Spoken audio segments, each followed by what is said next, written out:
Okay. I think we did it. Good. Okay, awesome. Well, I'm excited about our conversation. I'm going to be learning from you, and I'll be asking questions because there's a lot that I don't know, and I also appreciate your particular way to approach psychedelics, the theme that we're going to be talking about. Your particular way to approach it, from my perspective, is that you hold the spiritual component as the foundation, and that you seem to see it as a tool to help us all grow into more and more love and expansive consciousness, so that we can incarnate that love in our daily lives. That's always my big question, is how can we take what we learn from whatever state of consciousness we get into and bring it into our more permanent stages of consciousness, so that we can grow more and more loving and loving service. So thank you, Leon. And maybe if you wouldn't mind giving a little bit of a background as who are you, and how did you get into the psychedelic realm? So take as long as you would like to on that. Yeah, thanks. I'm excited too. Our conversations are always rich. And so, yeah, I'm excited about this chat today. And I love the way you characterize, the way you perceive, the way I work with these sacred medicines.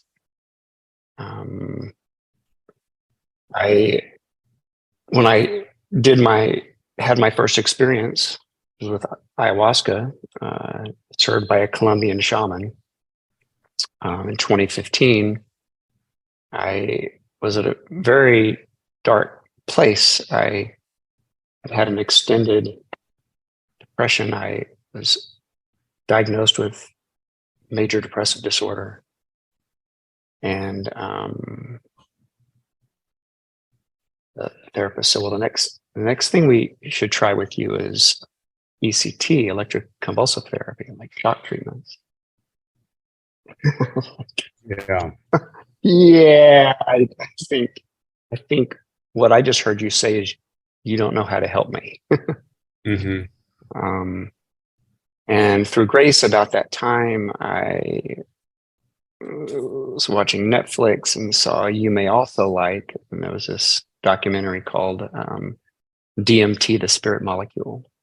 I was like, ooh, what's that? And so I watched that, and I remember what I said in my head. It's like, that's on this planet, and I'm on this planet. I will find that. And so it took me a few months, but I found this retreat with this Colombian shaman. I got on a plane.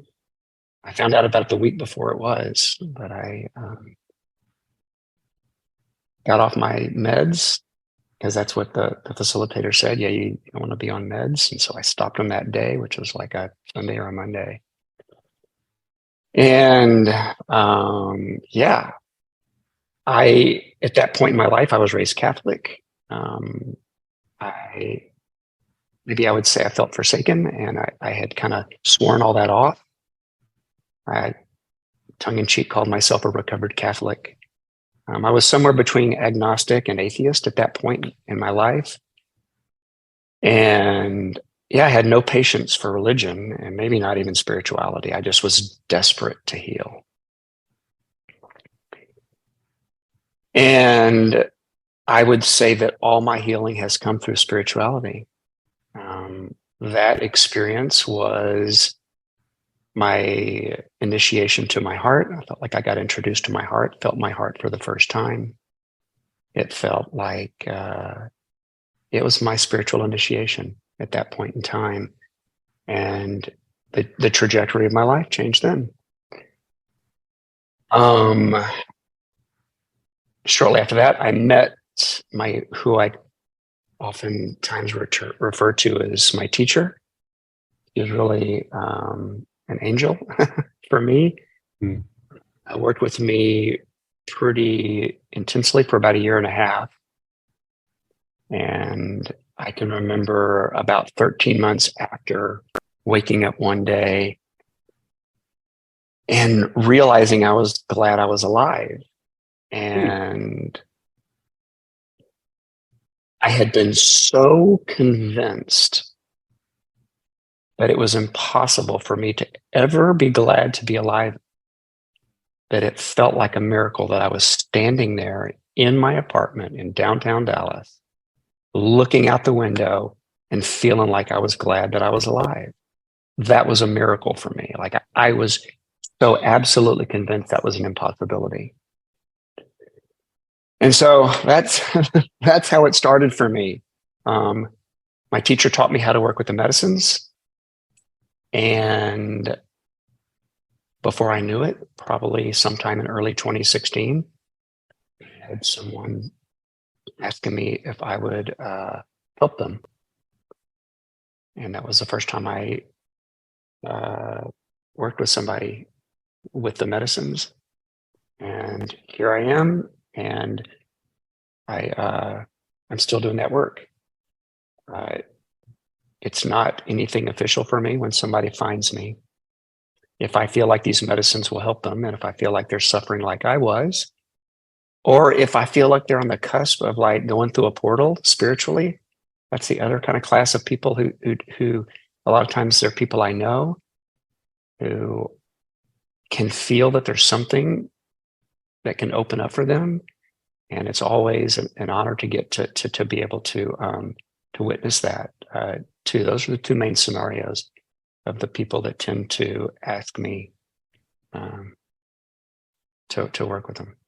And do you feel that a lot of people are led to you, like they could trace some kind of breadcrumb trail of spiritual trail that somehow leads them to connect with you, series of synchronicities or something, and then they're able to get their needs met by the teacher that you are? They say that when the student is ready, the teacher can appear. Do you see that sometimes people is talking about a series of synchronicities that leads them to you? Yeah, I feel like I trust that the people who find me are the people that I'm a fit to help. That the way that I do what I do is going to be what they need. And then but there are some cases where I feel like that's not the case. I've said no a few times, but most of the time I err on the side of, I start at the place of thinking that if they found me, that I'm the right person for them. Okay. Yeah, like the journey to find you own vetting system in a way. Totally. Yeah.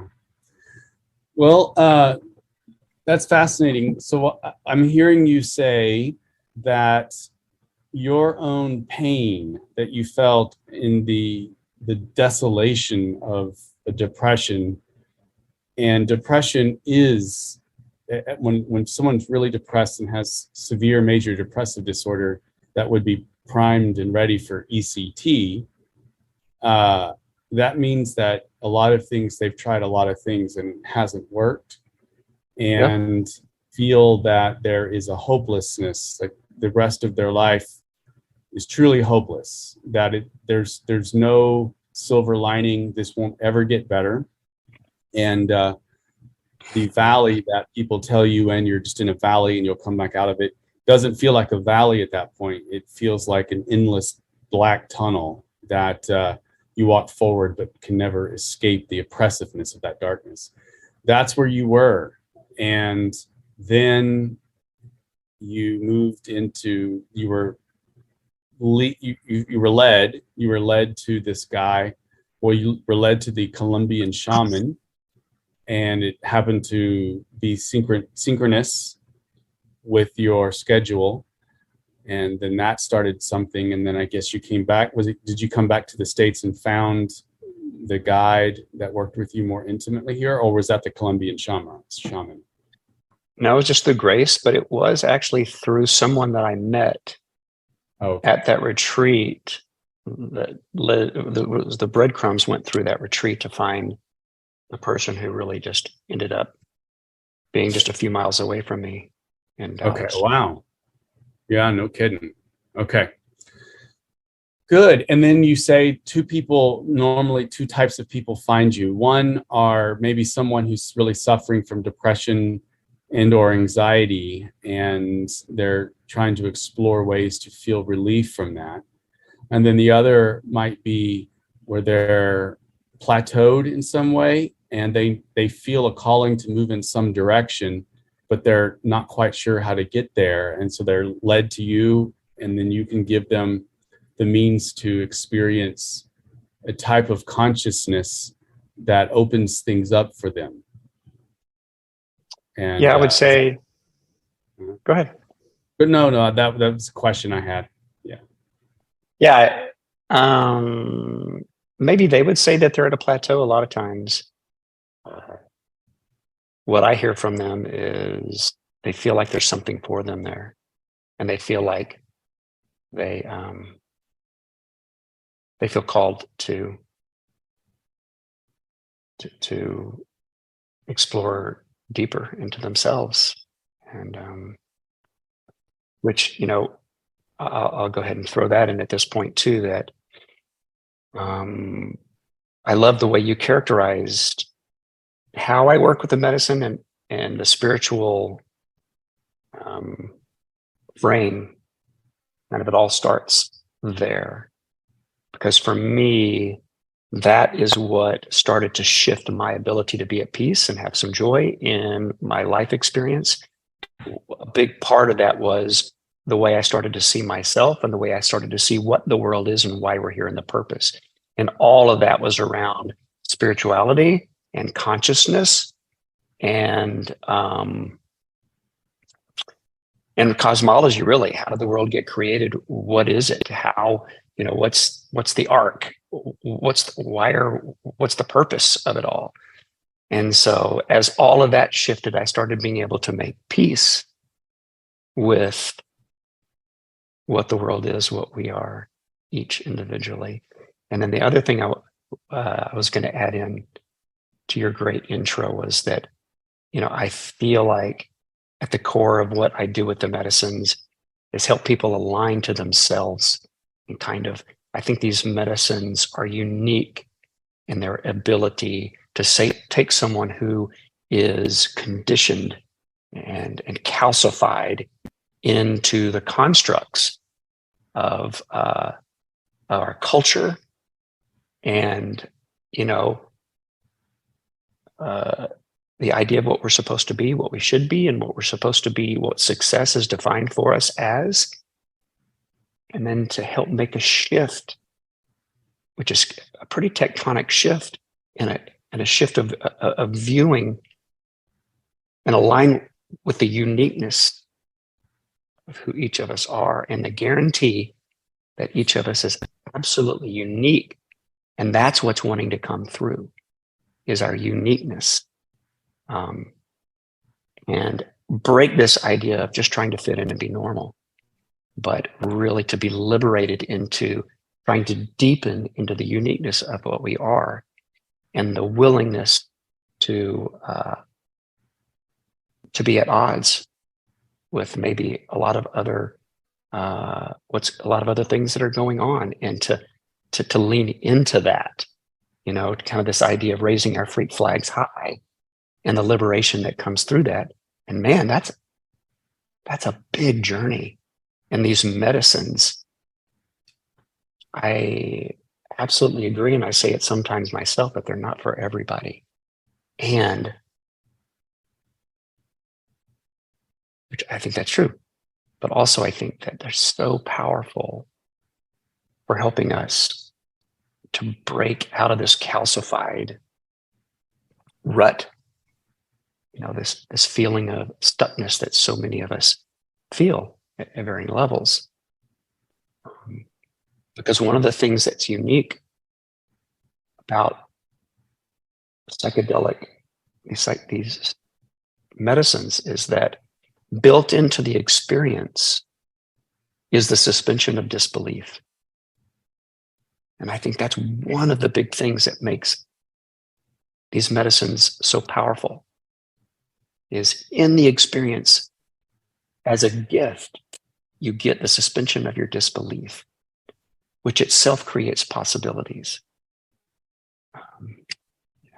Okay, thank you. So what I'm hearing you say there is there's a calcification that happens as we go through our early childhood and develop into adults, where we are learning how to navigate cultural expectations, familial expectations, religiosity, or whatever it is, these different concentric circles in our lives that try to give us meaning. And I'm not going to demonize this, because we all need to start out somewhere. But at some point, if we're not given the freedom, modeled the freedom, or given the freedom, yes, to discover how we each have an individual uniqueness that is sort of the divine nature of God is wanting to express itself in the thisness or the suchness of you and me as a unique facet of that immortal diamond, that if we're not given permission to do that and then shamed back into conformity or guilted back into following this calcified way, then we ourselves actually have to, by survival, adopt the calcification. But nevertheless, there is a restlessness that is germinated, born, and then grows with our desire to have an actualization, to feel and experience actualization. But we don't know what to do with that. And that restlessness maybe can lead us into behaviors just to get out from under its oppression. It can lead into behaviors that can move into, let's say, addictions or depression or anything to kind of numb out the screaming voice of that restlessness. Discover yourself and express yourself, those voices, because we don't know how. You're saying then I think the medicines can be that which puts a pause button on the codification of the reality perspectives that we operate from, put a pause button on that, but still allow us to witness and experience things. So if you have a pause button on how to make sense of things, but then have the flow of experience of things come through, it automatically, the experience or having a consciousness will open us up into a new way of seeing the world, seeing ourselves, and all of that. So is that what I'm hearing you say? Yeah. Those are some of the key components of the experience. For you, then, if you don't mind sharing, because I think this would be helpful for people who participate or engage in this video or audio, is what might be some things that opened up for you that you didn't realize were even codified or rigid, that maybe contributed to some of your depression that seemed you couldn't get out of, and then discovered the spaciousness inside the plant medicine. What were some ways of freedom for you? Yeah. So one thing that pops into my head is that I had mentioned that first experience was somewhat of an initiation to my heart and feeling my heart. And what I realized came of that, as that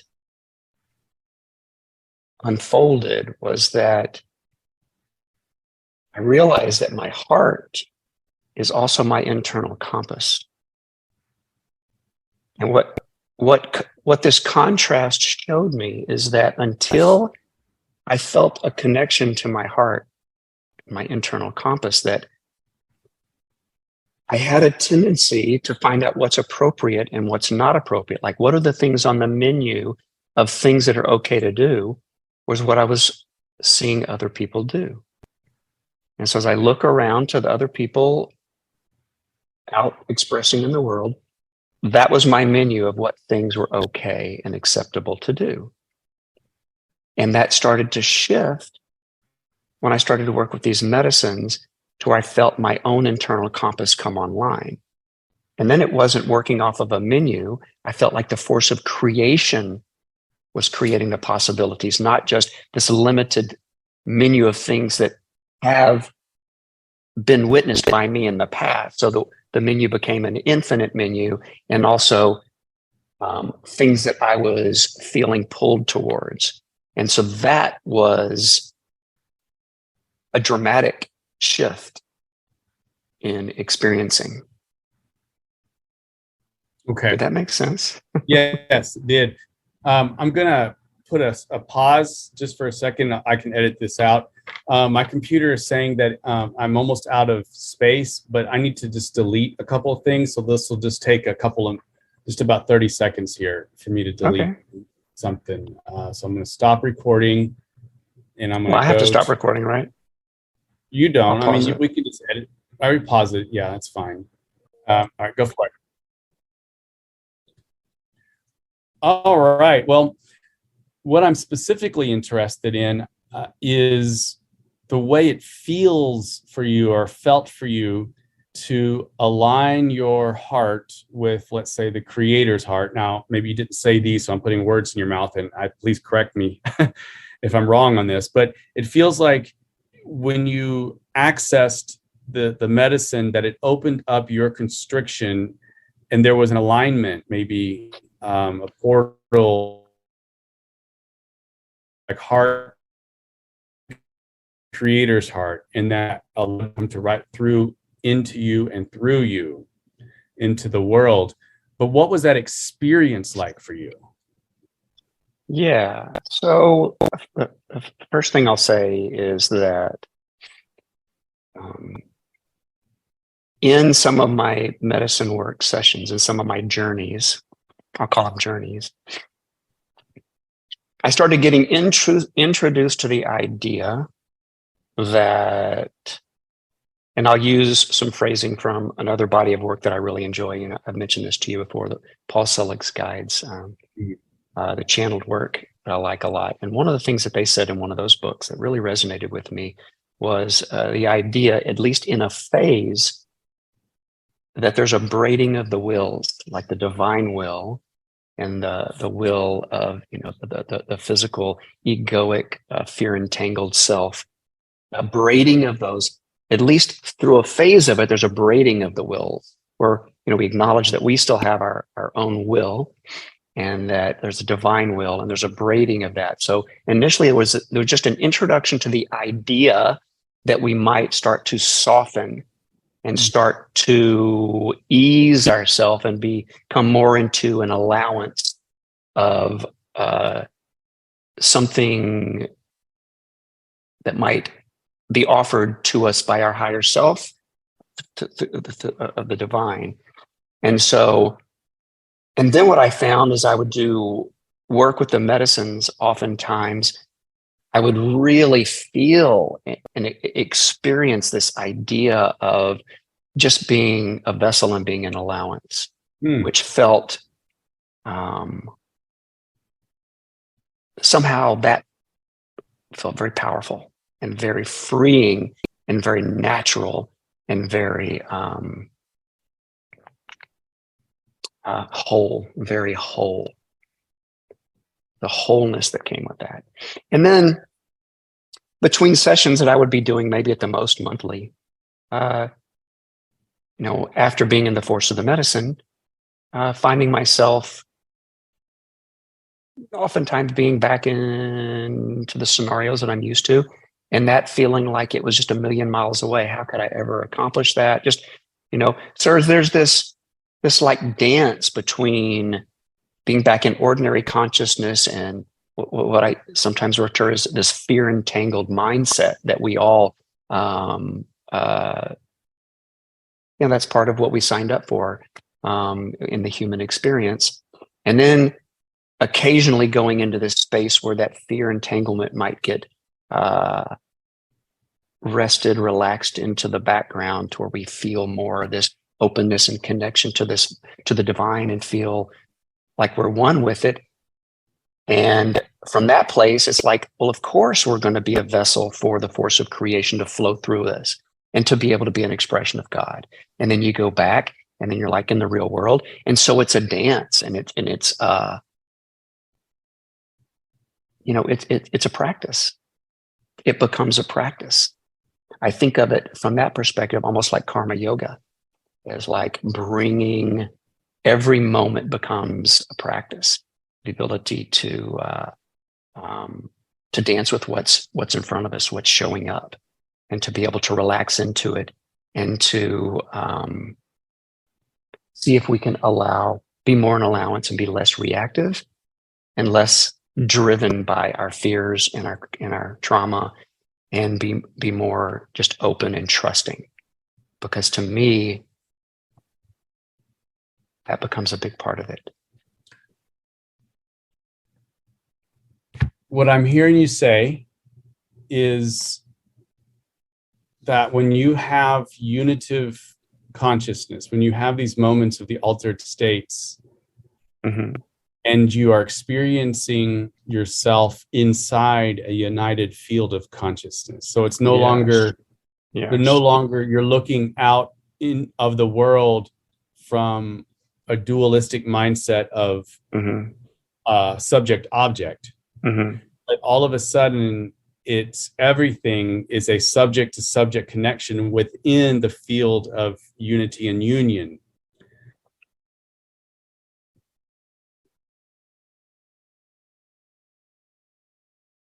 Doug, can you hear me? You froze up. Doug? Yo, Doug. Oh man, you froze.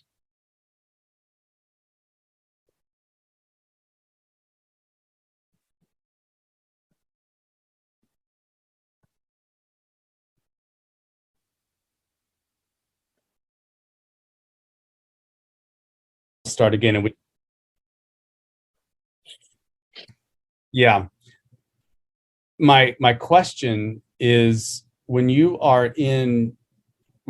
partaking in the medicine, and you are inside of unitive consciousness, because the altered state of consciousness that I'm hearing you describe is unitive consciousness, where you get a sense of the love, the united field of consciousness of love coming in and through you and into the world, and you get this sense of uniqueness that you are the suchness, then how does that bleed over to everyday consciousness for you?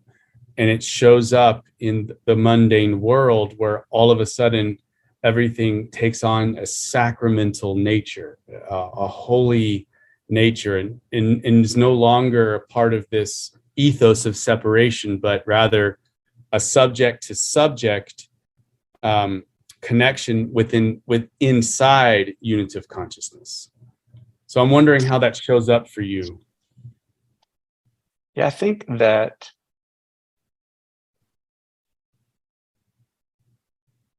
a few things come together for that to start to be experienced, a little bit here and there over time, to where things start to shift and feel a little different. For me, part of that was the teaching that came through so many times around, and the teaching would come through in different ways, but it's around the divinity of everyone and everything, to see everyone as God, see everything as God. And another big idea that has been so significant in the teachings that I've been receiving has been that everything's perfect the way it is. And which is that's a big ask to orient to that, to be able to, that's a big ask. Mm. But the idea around that is that we're on an arc. You know, the associated teaching that comes through is that perfection is, and it comes through, that's a complete sentence. Perfection is. And it's almost like we are an unfolding flower, and each of us is an aspect of this unfolding, blossoming flower. And it's in its perfection at every phase along its evolutionary blossoming process, and cannot be otherwise. That's the way the teaching comes through. And so the idea that everyone is divine, everyone is God, and to orient to being able to see that the essence of everyone is in their perfection, everyone is finding their way, and to be able to honor and trust everyone is exactly where they need to be and finding their own way, and to be able to honor everyone and everything just where it is, and accept and appreciate and love everything just as it is, and to start to separate from it being our job to impose what we see is virtuous versus what we see is not good, and be able to allow things to be as they are, and to be able to be at peace with people and with situations and circumstances just as they are. And so that's a lot. That's a big shift right there. And then but that practice, and that's a whole practice. And so that starts to shift it. The other teaching that comes through that I wanted to share, that came through one day, is, I felt that it came through with like the energy of spirit, like grinning. And it came through almost as like complete sentences like, "Oh, you're so cute. You think that if you align with the force of creation, with the divine will, that you're going to have this pious life. It's going to be, you're going to walk the straight and narrow." And spirit was just like, "You're so cute." Because what you're going to experience, the more you align to the essence of who you are, is you're going to be yourself, and some others will perceive most of it as misbehaving. Like you are not falling in line. You're not doing what you're supposed to do. You are off the rails. And so it's the opposite of being pious in the straight and narrow, because as you allow the essence to flow through you, it is not going to be conforming to so many of the things that make you comfortable and other people comfortable as well. And so that was an impactful teaching to me too, to be able to start to soften into when I'm feeling tugged, or at least when I'll be shown things in journeys that point me to a possibility, maybe even kind of offer me some options that may sound very scary and out on a limb to me, to be able to then, once I come back, and be able to say, "Whew, can I hold that? Is that something I can hold? Can I trust that? Can I give that a try?" And that's an ongoing practice of being, getting more and more trusting that it's all not only going to be okay, but it's all perfect. And so it changes the complexion of the striving, starts to shift to take on the feeling of something different. And it's an ebbing and a flowing. It's an ebbing and a flowing, but it feels like it's moving towards a trajectory of greater experience of union and unity in normal day life. The other thing I'm hearing you say is, to put it in different terms, you have to know the rules of our rigidity and the rules of the conformity and stuff. You have to know them so well that you know which ones to break properly. You have to know the rules well enough to break them properly, because I think if you have that unitive consciousness and you see everything as perfect, and that it's God's own process of evolution through, in, and as us, as if like we're God's sense organs, giving God an experience of God's self, then we wouldn't want to hurt others or abuse them or use them for our own good, our own manipulation and power, because that would indeed be hurting our self, capital S self, one self. There's one self here. And if I'm hurting and or abusing you, then I'm hurting and abusing myself, because there's only one of us, quote, here, if you hear that. And so the rules, maybe unitive consciousness can actually be the template by which we measure the conformity rules that we experience in everyday life. And we know which ones that aren't needed. We know which ones that are the stumbling blocks to unitive consciousness. So we don't have a problem breaking those rules or even being iconoclast and maybe shocking people awake a bit, especially ourselves. On the other hand, I think what I'm hearing you say is the more sensitivity we start to develop of this great heart, the more compassionate, truly, and empathetic and desirous to empower other people in their own journeys. Yeah, what are your comments or thoughts on that? Yeah, what comes up on that is that one thing that I've come to believe is that it's not possible for something to be for my highest good and not be for also the highest good of those around me. And so if I'm truly aligning with the things that are for my highest good, they're also for the highest good of all those affected. And that feels to me like it's a law. It's like a metaphysical law.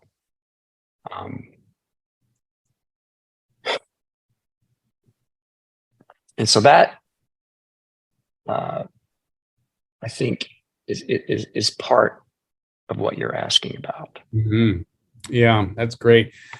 As a shaman now in your own right, or a steward, a pastor, I don't know what the right term is, where you help other people who are led to you, how do you see your role in that new ministry that you're offering the world? What is your greatest joy in that, and how do you see yourself doing your vocation there? Yeah, so that leads me to saying one key thing that and it was one of the very first things that was presented to me by that Colombian shaman, is that job one for all of us for healing the world is to heal ourselves, that we all heal together, and is that as we heal and lift, then we lift those around us. And that's each of our most important job above, even if we're like a teacher, a preacher, it's still job one for us to heal ourselves and to lift ourselves. And so I think about that all the time. And because I think as soon as we start to shift to focusing on healing others, then we take our eye off the ball and that in itself becomes a distraction for facing our own stuff. Mm. And so I think that practice also makes it a little easier for me to trust people on their own healing paths. And so even when I'm working with someone, I think one of the gifts I've been given from the journeys that I've had and the teachings that I've received is to be able to trust that someone is on their path perfectly, and it helps me to not to judge for judgment to not come into the picture. So when I'm facilitating for someone, I can't fathom something that could come up that would cause me to judge what they've done or what they're standing for. Because in that space, the ability to trust their path allows me to just hold that space regardless of what's coming up or what they've been through. And it's not my job really It's not my job to change their mind or to shift them. That's their job. My job is to just it's to be a reflection for them. But even what I'm reflecting back to them, if I'm on a good day, is still just coming from them. It's the more I can get out of the way. And sometimes it feels like that when I'm working with someone and they're in the force of the medicine and I'm not. And they lift the eye shades and they take off the headphones for a second and something is coming up and we start a dialogue. On a good day, what I'm reflecting back to them really feels like it's something coming from them at maybe a higher level that's using me and my perception and my ability to navigate to feed back to them what they need, but it still feels like it's coming from them, not from me. So you're a channel for that higher consciousness, their higher consciousness. Yeah. And the only way you can be a crystallized channel is making sure that what is coming out to the best of your ability is not you. And so that means you have to do your self-work, your work real good on that. So it is as undistorted as possible, I guess. That's what I'm hearing. I love the way you tied that together. Yeah. Well, yeah, and you're definitely given a lot of the metaphysics of the law of one through that explanation. I'm sure it's perennial metaphysics that any good spiritual teaching would give, but also good counseling. I mean, these are good counseling skills. And as a counselor for 22 years, that's what we're trained to do as well. The other question I have for you is, people are interested these days in micro dosing and also trying to figure out what particular plant medicine is the best for them and all of that. And how do you navigate that with people? So for microdosing, I was taught a protocol by my teacher, focused on depression and helping someone to heal from that. And so many people that reach out, they're on psych meds, pharmaceuticals. And in the protocol that I was taught, that I still feel is really effective, is the first thing you do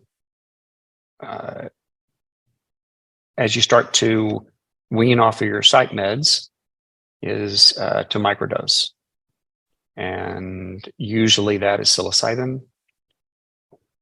And the idea behind the microdosing is that you're communing with this medicine, but it's at an amount approximately daily that is subperceptual. So you take it in the morning, you go to work, you go to school, you do your thing. So you're taking a small enough amount to where, the rocks aren't sparkling and the trees aren't winking at you. It's like it's a dose that you can do what you need to do. And I have found that that's an effective tool. There have been some studies that have come out that maybe they're double blind, that have said, they weren't clearly effective.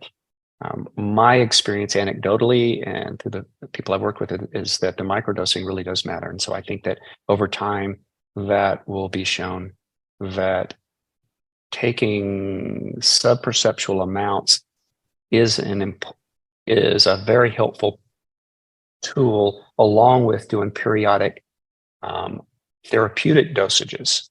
So macro doses periodically and going deep.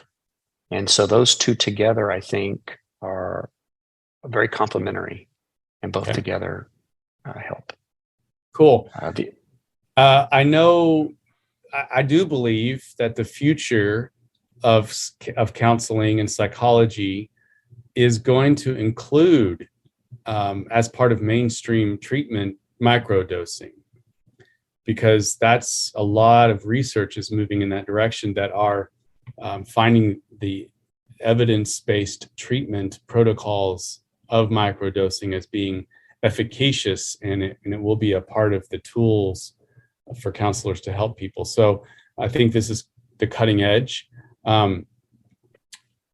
I myself would say that anybody who's listening to this or watching this, I'm not saying that this is an endorsement that people should drop their psych meds and then do this as a point blank. I'm not saying that needs to be done. I think discernment needs to be done, and having conversations with you and people like you and people who have these experiences can be done.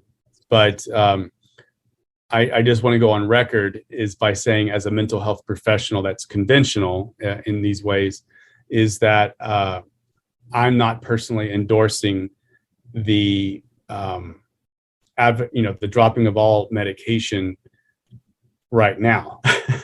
And so that needs to be done through discernment, I would say.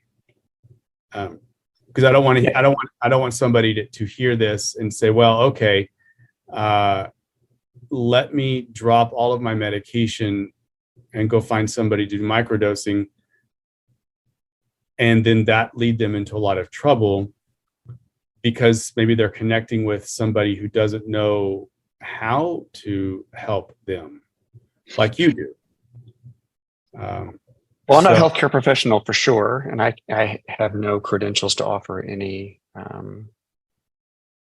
healthcare advice. So nothing that I say is and so what I'm just saying is, as a person, as a therapist myself who is credentialed and licensed and want to keep that, is that I'm saying that Doug Scott is not full 100% advocating that people drop their medications and then go into psychedelics.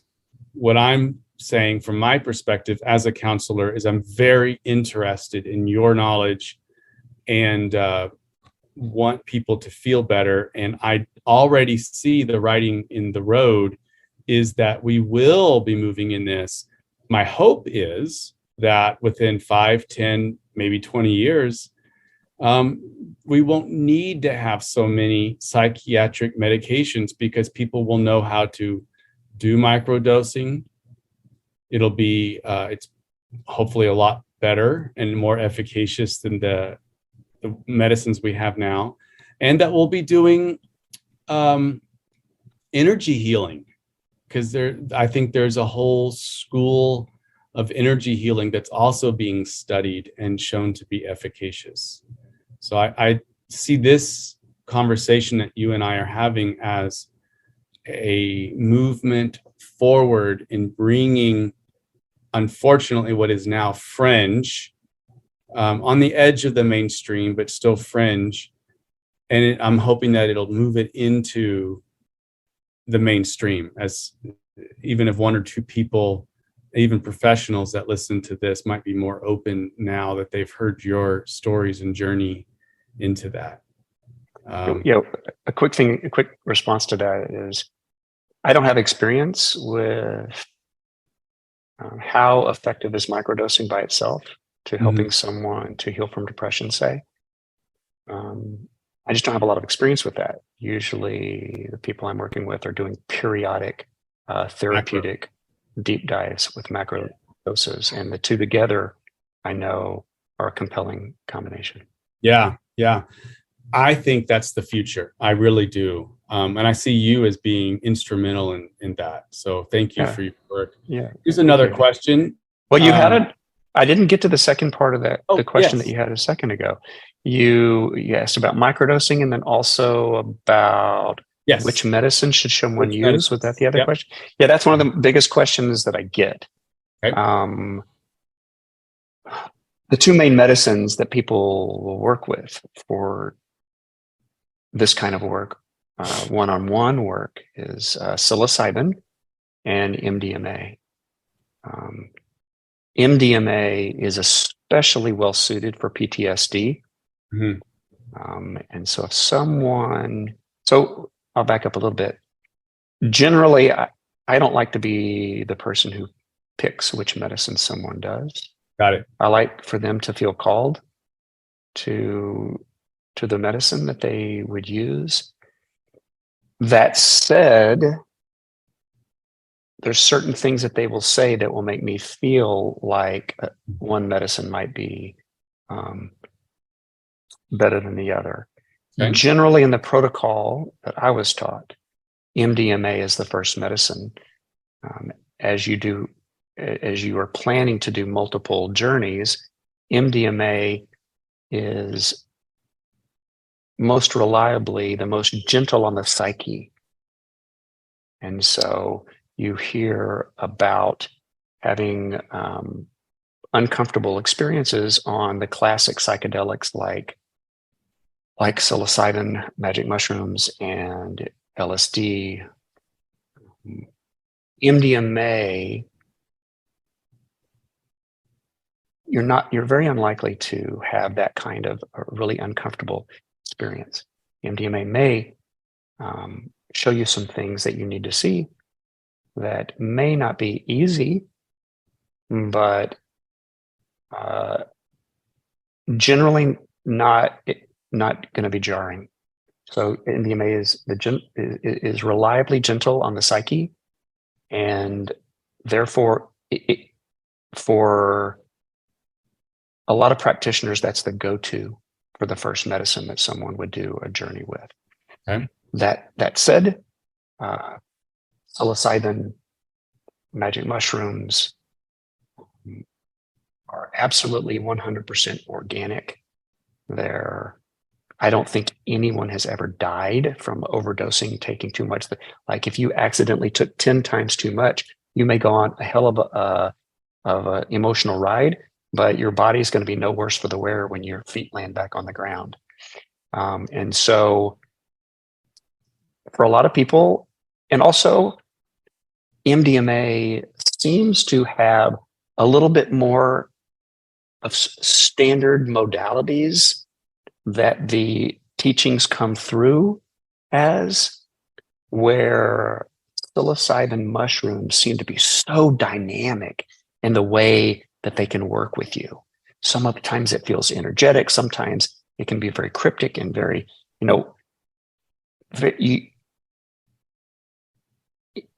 it can be a much more dynamic, unpredictable experience with mushrooms.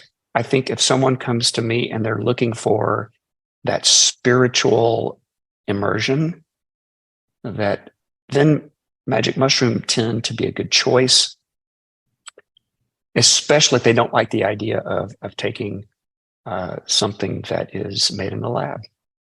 The mushrooms are literally dried, and you take you eat the dried mushrooms. It's like there's no processing whatsoever.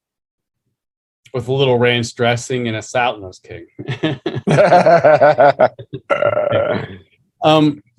Thank you. This has been a fascinating conversation for me, and I feel like there's so much depth of knowledge that you have. You certainly have a lot of experience, and you are somebody who was helped too. So you are not only a facilitator, but somebody who is using this as your own part of your own journey of self-knowledge, acceptance and forgiveness and balance, and all of that is incorporated. So you're doing your own work, and you're helping other people do their work with high integrity. I think that's also beautiful about you.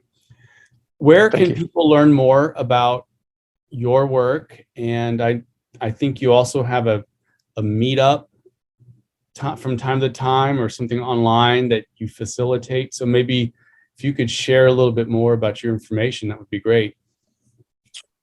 Yeah, so I just created a group on Facebook called Psychedelics for Healing.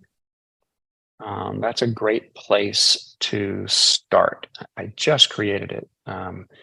And I'll be posting the online integration circles that I do monthly. So they've been on the third Monday is the online integration circle. Some of the people who've been showing up for that are people who have been working with the medicines by themselves and don't have anyone to do integration work with.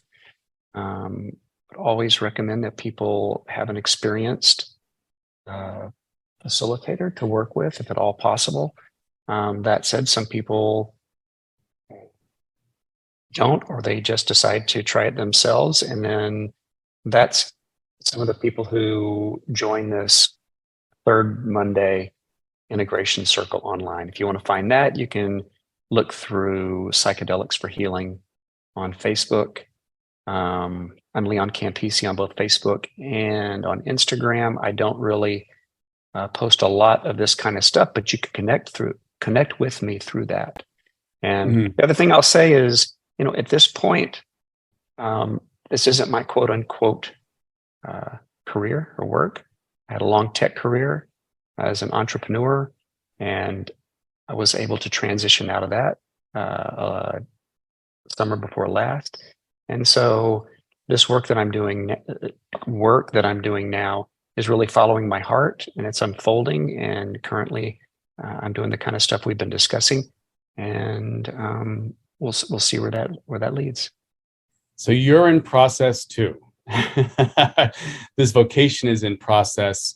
It's opening up. That flower you talk about is opening up, and you're having the freedom to not need to steer it. It's going to be organic as it's opening up. But it does sound like it's pretty close to your vocation, if it's not your vocation, to steward people into higher, more expansive, loving ways to be in normal life, where they have that unity of consciousness. And working with psychedelics is a great way to learn how to do that.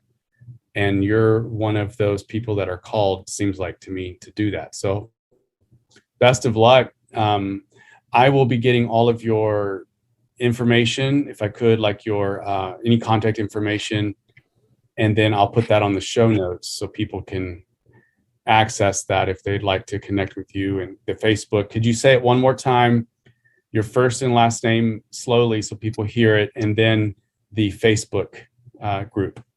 Yeah, it's Leon Campisi, which is CAMPISE, and on both Facebook and Instagram. And then the group that I just created is called Psychedelics for Healing. And that's where I'll be posting the meetups. And also I'm going to start posting some of the teachings that are coming through. And then we'll just let this thing evolve organically and see what it becomes. Love it. Oh, that's wonderful. Awesome. Thank you for your time. What a pleasure. Thank you.